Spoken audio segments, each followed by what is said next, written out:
Welcome to Top Shift number 90. Well, it's been a very, very stressful weekend. Not just for me. So if we'll just go to the galaxy map, I'll have a quick look through and see how far we've got to go yet.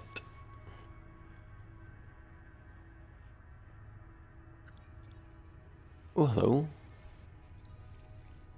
Yeah, last time Commander Fozzer was kindly enough pointed out that boy, I don't have to say hello a lot when I'm a bit confused. So I do make no apologies for this.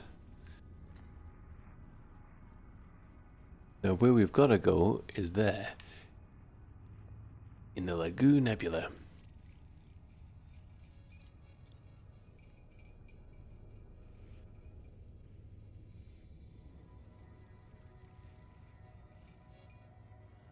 It's a long way.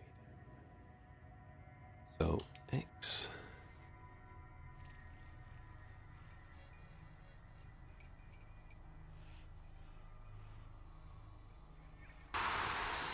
This a lot.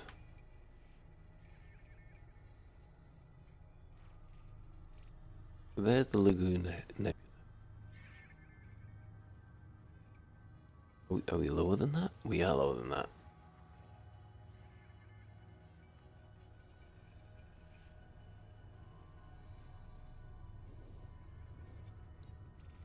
Now that says to me, it's around a star that I don't recognise. Bad. Very bad.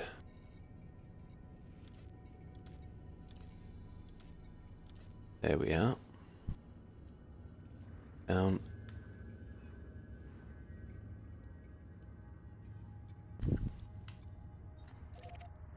Oh my god, we've got 1,871 light years still to go to this one. Holy sugar. Population 10,000, T-Taurus star.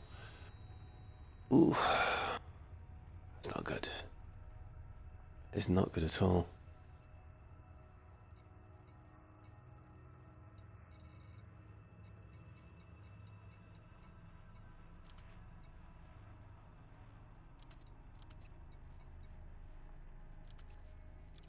Think all the others.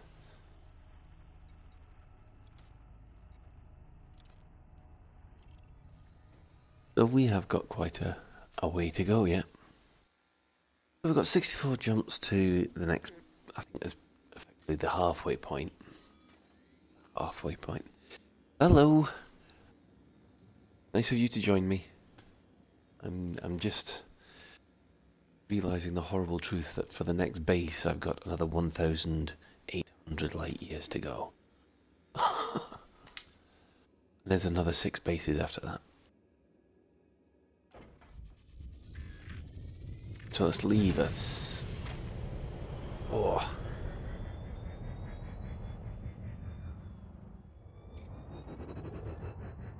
This is a 2G world. Oh, a 2G world that's causing me nothing but grief. You can see I'm now down to 81%. God help me. Yeah, crash on the last one. You ever get the impression that you shouldn't have really done this? Well. So, where are we off? Oh, there. And it's right behind us. Well. Cannot comply. Oh. Landing gear retracted. There we go.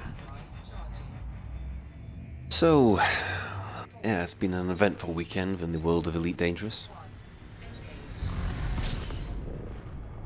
For those of you who don't know, there was an event. A big event. I think the biggest that has ever been within Elite Dangerous. And it was all to do with Drew Wagar's Premonition novel. And yes, everybody, a lot of people took part, a lot of people had a lot of fun. I'm afraid to say I wasn't one of them. I'm afraid to say that the steel toe caps of the steel toe cap boots of real life smashed into my elite dangerous knackers, and I couldn't take part. But I did start with the preparation. Yeah, I can say that again. And I'm afraid to say, I think, although the event was considered a victory for the people who were, who wanted the story to continue, it wasn't as much a victory as they'd hoped for. The lead character in all this was a lead character called Salome. See, I can actually pronounce it, and it's all to do with the, and here we go folks, the Fordamine Rift. No, it's not, it's the Fordamine Rift, or Fordamine Rift. Enjoy. I'll give that one out for free, because everybody takes the P out of the fact that I cannot say it. Well, the upshot of it all was that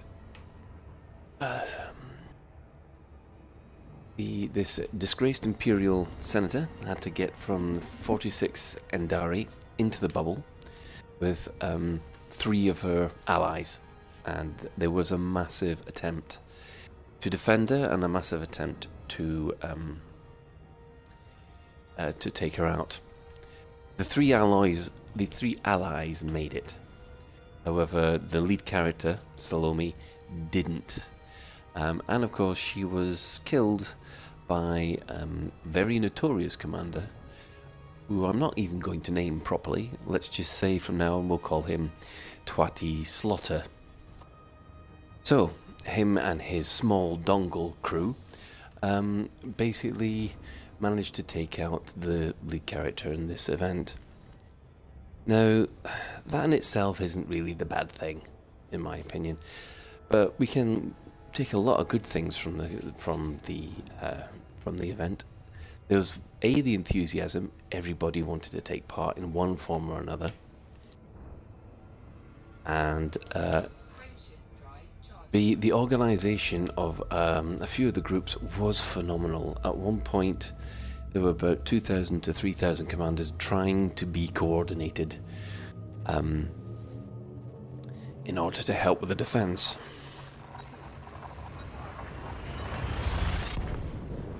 And in both cases, the enthusiasm and the passion for the project seemed to go very, very well.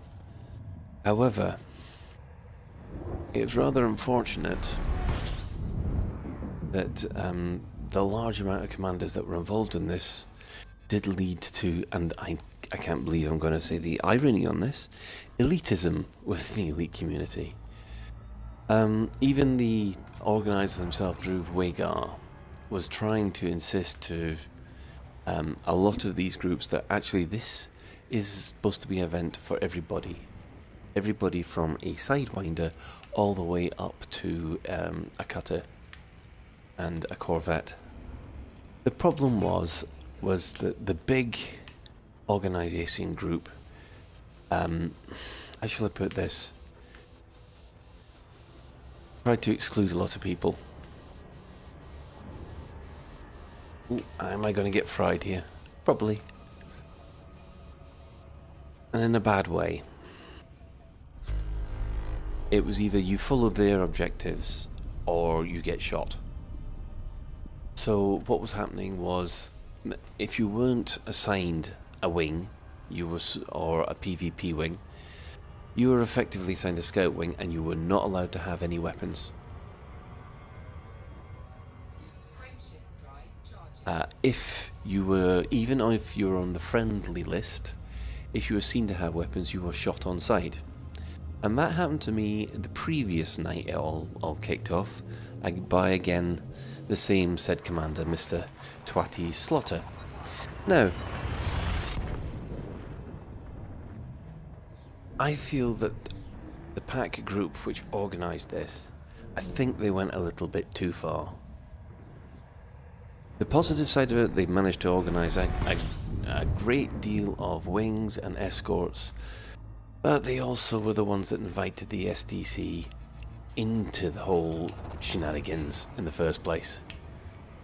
And that's where I feel they should They really should have known better. Even at Lave Radio, we called it. We did. And, yeah. So the main character died. And Mr. Twatty Slaughter and all his friends are now down in the Maya system looking for other ships to kill, other player ships to kill. Mostly because there's a whole lot of distress signals that have been happening down there.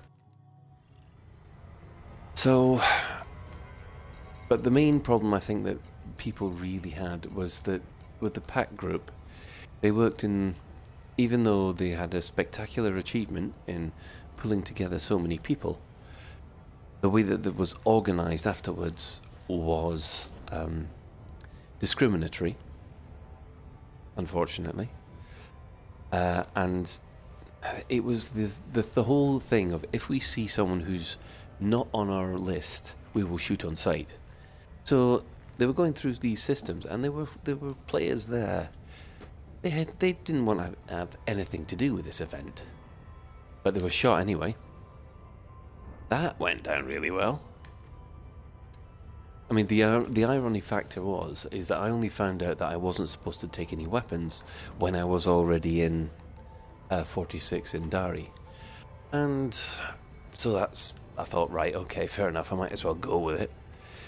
And then the nearest system to where I was this asteroid base at I think it's T Taurus. And I flew out there, fully expecting to be able to dock with the station and disarm. But lo and behold, there was a false alarm. Someone thought one of the VIPs was in that very system. So I bop into that system, and I think, right, okay, the event hasn't started, I should be fine. Wrong. The SDC jumped me and took out my Asp Explorer with a heavily modified cutter. And so you can think, hang on a second, if they're doing that now, it really isn't... Oh, hang on. It really isn't going to work that well. And there was a whole lot of arguments. Oh, no, they're following the rules of engagement, blah, blah, blah. I think those rules of engagement were exclusive. They kind of spoilt the whole atmosphere. And it did turn a lot of people on Reddit against the Salome character. So much so that the, you know, when Twatty Slaughter managed to kill Salome, there was a little bit of cheering, and then they realised, oh god, we're just giving the SDC more publicity. Ah dear. Hello, we've got a new visitor. Hiya, I'm on my way to Colonia. If you can say hello in the chat, I'll be able to say hello back. So at the moment I'm having a bit of a whinge about the Colonia thing. I mean the Salome thing. If you want to have a chat about it yourself, then feel free. Well, let's see.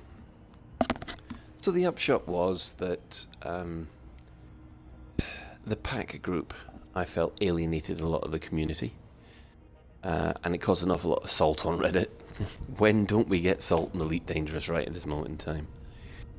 And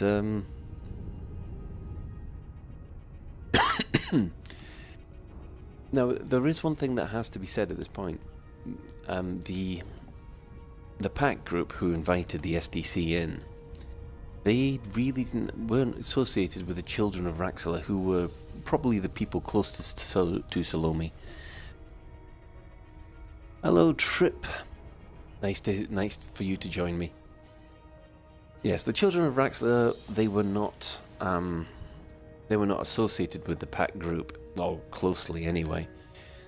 And as soon as they heard that the Smiling Dog crew had joined the pack group and said that they were going to defend Salome, their alarm bells went off and they tried their best. However, it does seem that all the SDC were using the pack group for was to gain intelligence to where she was. And when they actually found it out, they managed to arrange it so that Salome's single craft was left alone with this aforementioned twatty slaughter, and then boom. Now, it must be said that this caused a lot of upset with the children of Salome.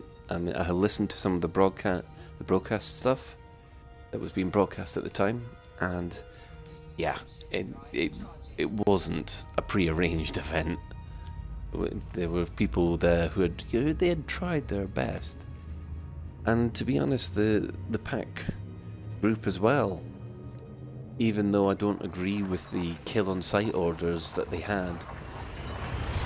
had worked for about 3 or 4 weeks, constantly trying their best. But I guess when you invite the SDC into your little group, well, I guess we kind of get what we asked for, didn't we? The upshot of it all is we got 3 of the 4 commanders all the way to where they needed to go. So that means that around Tiorge there is now radio signals. Those radio signals will give you, if you go through I think all 7 or 8, they'll give you the backstory and the explanation of the Fordoman Rift. If you don't want to know, here's a spoiler. 5 minutes. Come back in 5 minutes. There we go. Spoiler alert finished. Right. The upshot of is that there is a big, dark and scary organisation which does seem to be in charge of humanity, running things in the background. This organisation sent out the Dynasty expedition, managed to kill everybody on board, but only after they finished their mission of assigning new spaces, 1 for the Alliance, 1 for the Empire, and 1 for the Federation. And those Exodus areas were basically going to be evacuated, people were going to be evacuated to it. Well, I think the rest of us was going to be left behind. So basically, if you like to think, the Golgafrinch A arc would have all run away to the 3 new safe areas, leaving the rest of us to actually, well, you know, snuff it. Now, it turns out the Rebecca character in the book Reclamation, she was the one that signed this message, and yeah, and that's the end of the Fordoman Rift mystery. However, the next mystery, of course, is who these dark, shadowy organisations are. Well, there's a lot of bets on the INRA, or they combined it in Intelligence Naval Reconnaissance Arm or something like that. This was an organisation in the old game which was responsible for dealing with the Thargoids. And, if by extension, it could even lead to the Raxilla mystery himself. The Raxilla mystery was mentioned in the first game, where a whole bunch of elites, old people who ruled things behind the scenes, seemed to be residing. Now, we do know Raxilla's in the game. There's going to be there's no clues. They've just picked a spot, and that's Raxilla, according to Michael Brooks. But we'll never know where it is unless you just fall across it. Well, chances of catching that? Not much.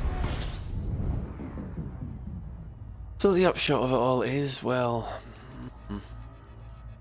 to be honest, a little disappointed that the event ended up in the way it did. That's not to say that a lot of people enjoyed it, but it does seem to have created a little bit more division in the Elite Dangerous community. And if anybody's wondering, oh, the Smiling Dog crew must be really scared, they're not. They're down in Maya laughing their socks off. So, goodness knows what kind of copyright problems Drew Weigel's going to have in his last novel. Now, there's one last little note to mention on this. And Drew has said, we were always under the impression that we would get all the information all the information available if even one of those VIPs made the destination. Apparently that's not true. Apparently Salome had one extra thing to say, and now that she's been killed, we'll never find out. To add a little bit more spice and speculation, one of the VIPs was seen transferring some form of escape capsule, either to or from it at some point. Now, if it wasn't for the fact that Drew had actually said, no, there's not going to be, you know, if a character dies, they die, then, you know, if he hadn't have said that, then I would have thought, oh, she got away in the escape pod. However, I don't think we're going to hear much more on the matter from now on. And we're more concerned about the fact that this shadowy organisation had the contact with these aliens, and they were that worried about them that they decided to set up evacuation areas. Now we've got that at the moment. Oh, hello Dave, how are you? Hello to Dave Hughes, friend of the show and fellow game designer. He was well, I'm just talking through the Salome thing. I mean, you were obviously there, so I hope you're feeling a lot better. I mean, it'd be interesting from your point of view, Dave. What was your final impression of the event? Because I must admit, I was feeling a little disappointed, not by the event itself, but by the actions of the pack. I think it was, wasn't it? This kill on sight order, and the if we see you having weapons, we kill on sight. I thought that was a little bit. Oh, Dave, you're always a stressed out game designer. You've been a stressed out game designer since I've met you.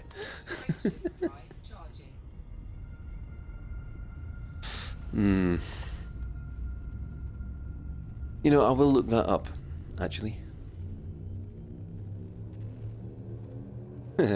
Yeah, I must admit. Trip, you are completely right.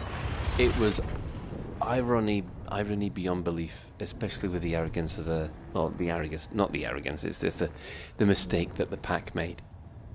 I thought, I mean, even Grant called it in the SDC, in Live Radio, you don't trust Harry Potter and them lot, never. Or as I'm now calling him, Twatty Slaughter.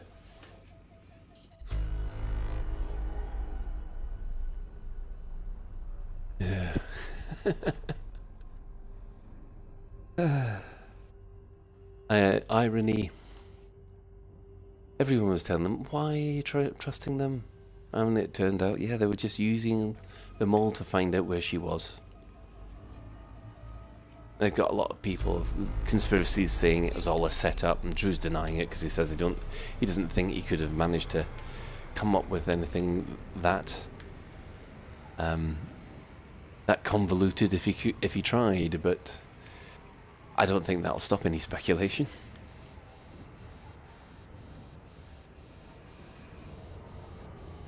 Actually, I was one of the registered protectors. I still got killed on sight. The no weapons thing I thought was out of order and was very exclusive. There was a lot of people who wanted to join in, but felt that, you know, this kill on sight order and take no weapons did turn a lot of people against Salome and the event in general. I mean, you just need to look at Reddit in order to see it. Oh yeah, really? I'm afraid so. There's a lot of people who wanted to join in just for the shit and giggles, but they couldn't. They would have wanted to be on the defender's side, but the pack, this kill on sight order, that was oh, it was horrendous. Well, yeah, it's advertised as a combat event. Who doesn't bring weapons to a combat event?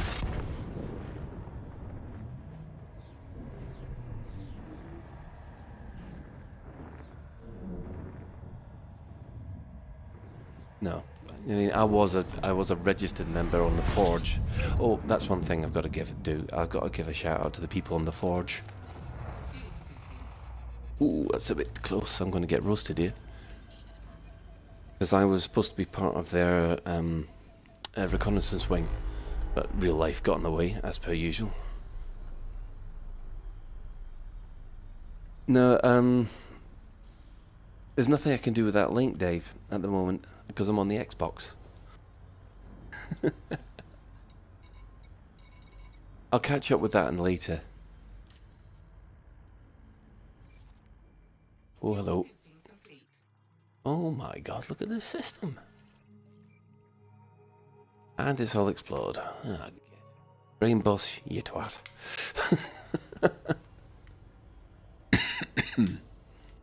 Ooh, lots of suns. This is nice. Is it hell? Let's go that way. There's no sun in that way. Well, you can post the link, but there's nothing I can do with it. I can't go onto it and look things up because unfortunately I'm on the Xbox. Post it if you like. But I won't be able to comment on it, that's all, Dave.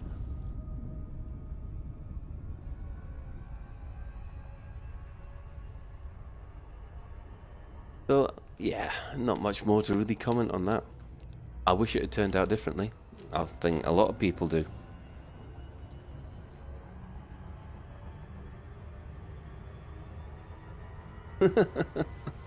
I'm going to listen and lurk whilst writing. Oh, you're still writing away, are we?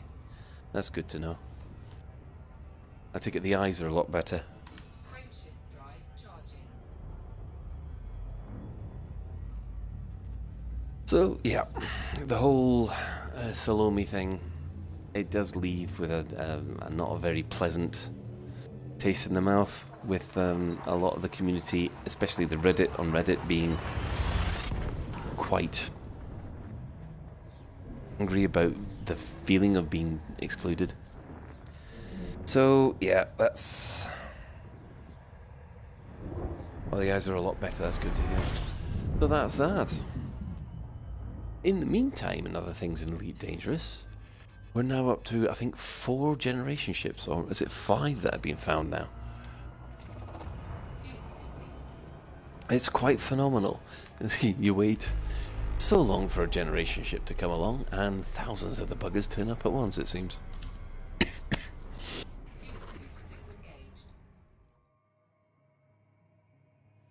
You only had to ask for them. I've been waiting for the can you send it over? Jeez.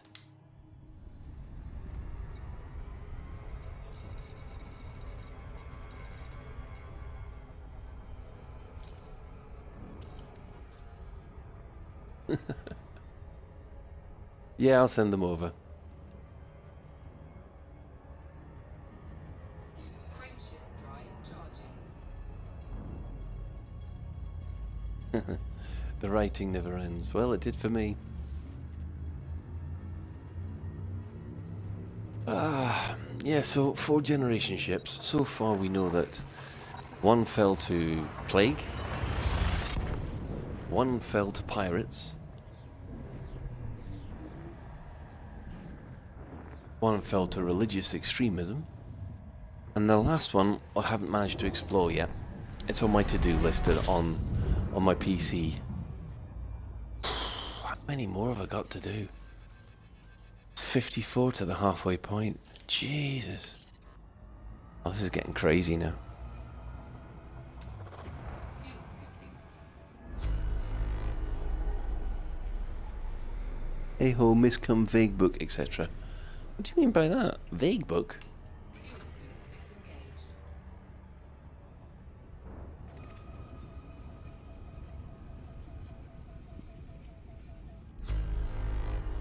You know what? I'm gonna need to get more fuel from that sun. Oh, come back here. Oh. Fuel scooping. Fuel scoop disengaged. Although I must admit, I'm gonna need a little bit more than that.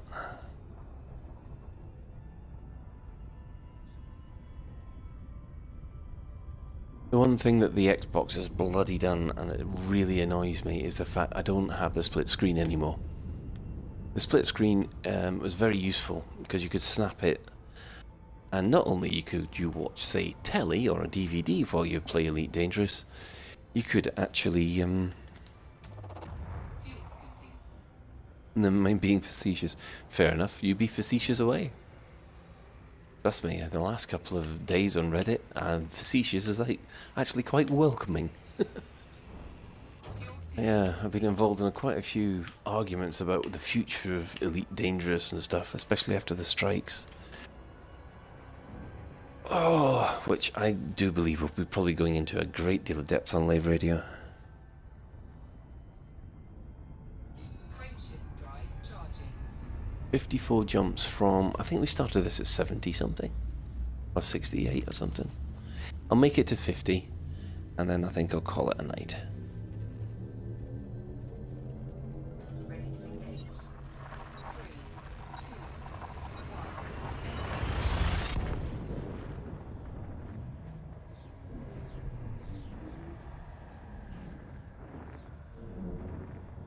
So, what's going to happen now with the Thargoids? I wonder. You might have already seen footage of a distress signal, which is a what seems to be several large federal vessels having suffered some kind of attack, and basically a Thargoid or one of those flower ships disappearing off into the distance. Now, that's been happening in Maya. There's been a couple of people who have this encounter has happened to, and it's probably one of the reasons why Twati Slaughter is now and his crew are all down there. Oh, looky, it's the Midnight Streamer. Is that what I'm called? The Midnight Streamer? Well, I suppose. I've been told worse things.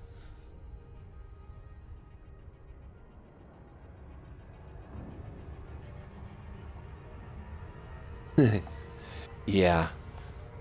It's getting to the point where I'm getting sick and tired of defending Elite Dangerous on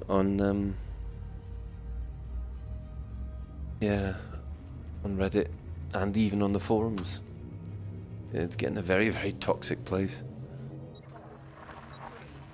Most of the time these days I just sort of say my piece, run away, and try and be nice and reasonable. Yeah, lots to talk about on Tuesday. They say a week's a long time in politics. A week seems to have lasted an eternity in Elite Dangerous.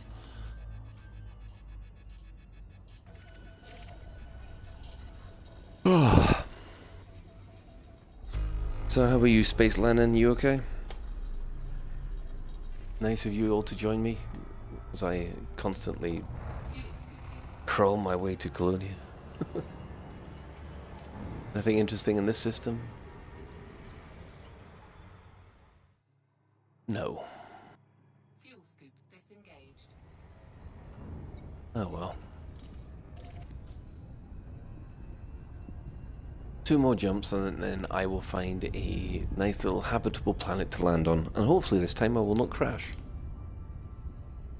Because that's what happened last time. Frameshift drive charging. Space madness is real. 56,000 light years back to the bubble. Oh man.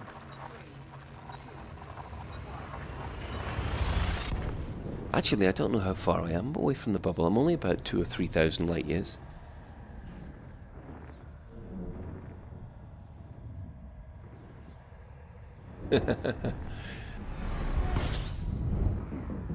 Well, yes, unfortunately that's a lot of people's of our age attitude as well. Dave, the problem with that is we still need new players in. We can't have, well, I mean, you know that there's not going to be a season 3. They're going to change the the payment model for the next season. Alpha Centauri to Colonia to Beagle Point so far. Wow, Space Lenin. Yeah, you will be suffering the space madness. I mean, let's see, how far am I? I do apologise for this, everybody. It's now piqued my curiosity of how far we are away from Sol. Hey. Sol, there you go. I'm only 2,700 light years away. That's an absolute pittance.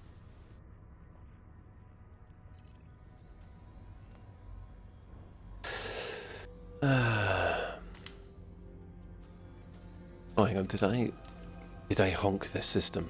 Is that the only thing there? Obviously not. Be interesting to see if there's anything decent here.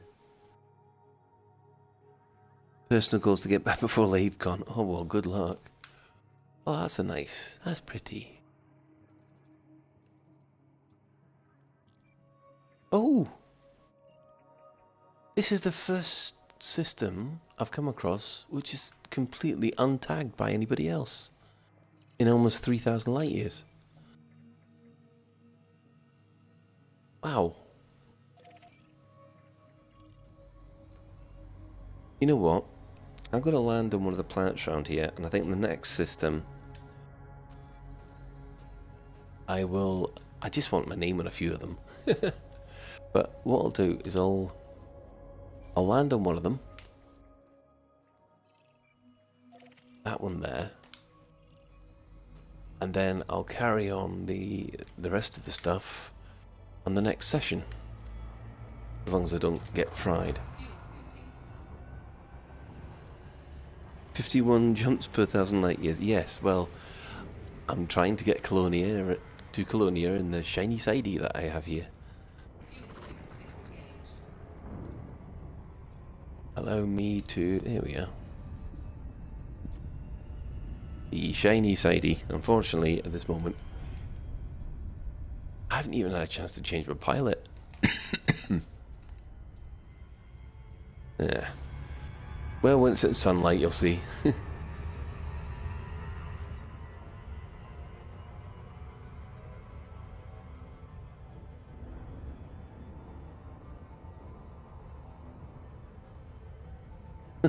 Really big gas tank, yeah.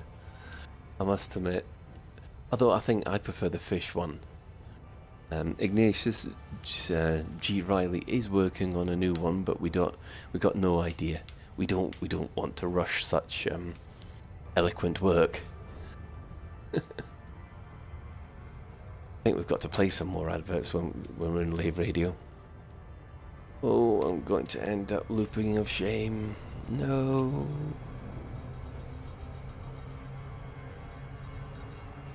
Yeah, here comes the loop of shame. See, that's what happens when you end up gabbing and trying to fly at the same time. Ooh.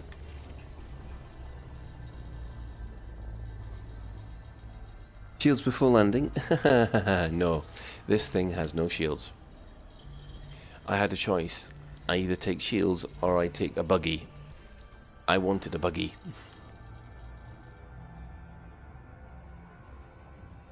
Loop of shame, yes. I'm getting quite good at them. Hang on, before I do, let's see.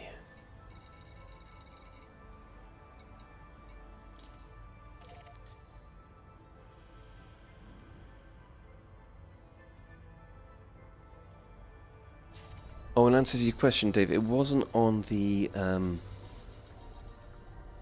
it wasn't answered in any of the newsletters. It was David Braben on his AMA on Reddit. When people asked what they were going to do about Season 3, he responded by saying, well, I think we're going to move away from the season model, because it seems that Horizons, the fact that people have paid up front for the content, and when the content arrives, they're not happy with it. I think they want to move away from that. So it might be something like quarterly or thirdly updates, which we have to buy. but we haven't had any announcement on it yet, and I don't expect we'll get any announcement on it until after 2.4. I mean, last time we got 2.0 and 1.5 being released at the same time. This time, I'll be surprised if we get 2.4 and 3.0 at the same time as well. Well, this looks like a dirty brown rock.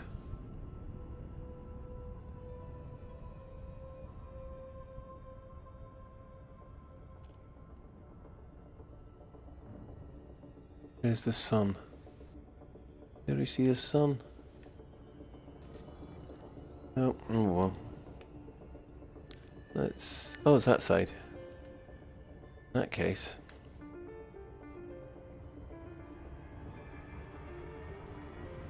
I think we'll land about here.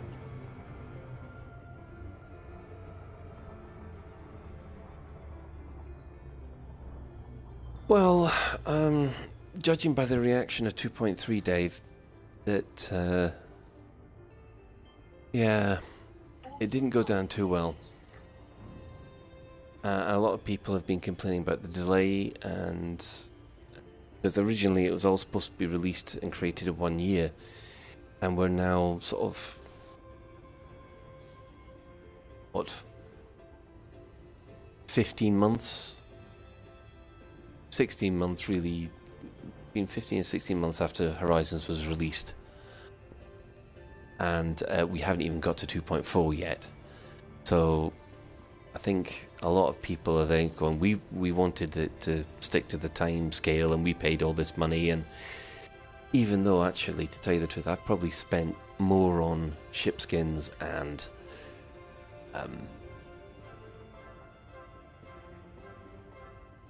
ship kits in the last couple of, you know, in the last year than I have ever would have spent on Horizons. I don't know whether or not those kind of vanity items will keep the game. Oh, it's always going to polarize. At the moment, I think Frontier can't do anything right. They can't keep 100% of the community happy all of the time. There's always going to be someone shouting. There's always someone shouting on the forums or on Reddit. Yeah.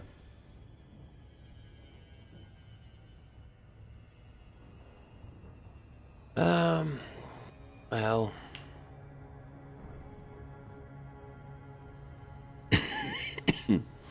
I think the worst thing that I thought happened was the fact that they responded to the time delay on ship transfers.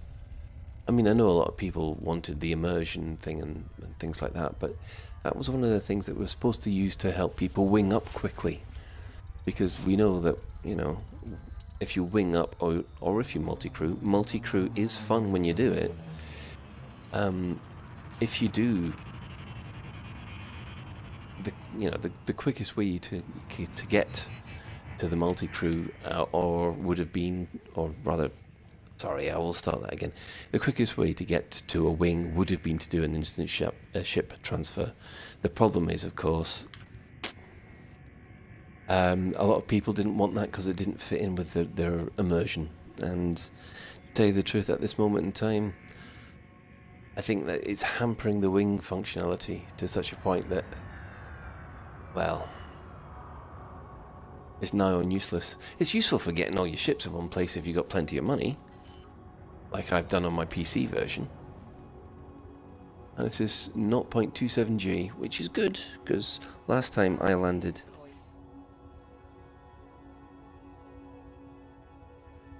Well, you see, that's the point. Because the core players don't shout, the ones that do shout get their way.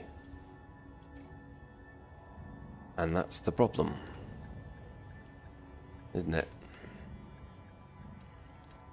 Right, we are quite 100 meters up. Now, last time I did this on a 2G world, I lost a lot of hull. Go look up the last top shift in the last few minutes. Oh, not again! How did I lose 2% there? Oh, yeah, little fudge. Anyway. I think I'm going to call it a night for that. Thanks to everybody who's joined me, and thanks to Dave. Nice to talk to you again, mate. Space Lennon, I hope that you have plenty. I hope the space madness doesn't get you. I mean, like I said, I'm less than 3,000 light years away from Sol, and I'm feeling it. Another 1,500 light years at least to go to get to the next station. So,